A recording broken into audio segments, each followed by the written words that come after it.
Hello friends, welcome back to Aadhu's kitchen. இன்றைக்கி நம்ம ஆதுஸ் கிச்சனில் நோ குக் ரெசிபி தான். பச்சைப்புளி ரசம் சீக்கிரமாக ஜீரணமாகறதுக்காக இந்த ரசத்தை நம்ம செஞ்சு சாப்பிட்லாம்.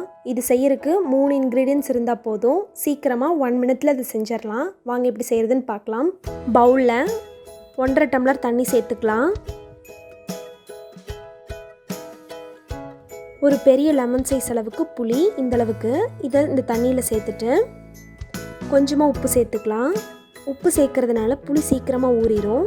இது ஒரு 2 நிமிஷம் ஊறட்டும். அதுக்குள்ளே இதுக்கு தேவையானதை நம்ம ரெடி பண்ணிடலாம். ஒரு பச்சை மிளகாயை கட் பண்ணி எடுத்துக்கலாம்.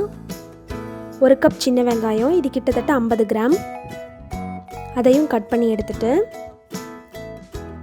1/2 டேபிள் ஸ்பூன் ஜீரகம், இது இந்த மாதிரி நசுக்கிட்டு இதில் சேர்த்துக்கலாம். இது எல்லாத்தையும் மிக்சர் ஜாரில் சேர்த்துட்டு 2 பல்ஸ் விட்டு எடுத்துக்கலாம். இப்போ புளி தண்ணி ரெடி ஆயிடுச்சு. நான் புளியை நல்லா கரைச்சிட்டு சக்கையை எடுத்துகிட்டு தண்ணி மட்டும் வச்சுருக்கேன். இது கூட 1 டம்ளர் அளவுக்கு தண்ணி சேர்த்துக்கலாம். நம்ம நுணுக்கி வச்ச அந்த விழுது எல்லாத்தையும் இதில் சேர்த்துக்கலாம். இந்த வெங்காய பச்சை மிளகா நல்லா பேஸ்ட் ஆகணும்னு அவசியம் இல்லை, 1-2 நுணுங்கி இருந்தால் போதும். கொஞ்சமாக கொத்தமல்லி இலை, தேவையான அளவுக்கு உப்பு. ஏற்கனவே உப்பு சேர்த்துருக்கோம், அதனால் கொஞ்சமாக மட்டும் சேர்த்துட்டு நல்லா இதை மிக்ஸ் பண்ணிடலாம்.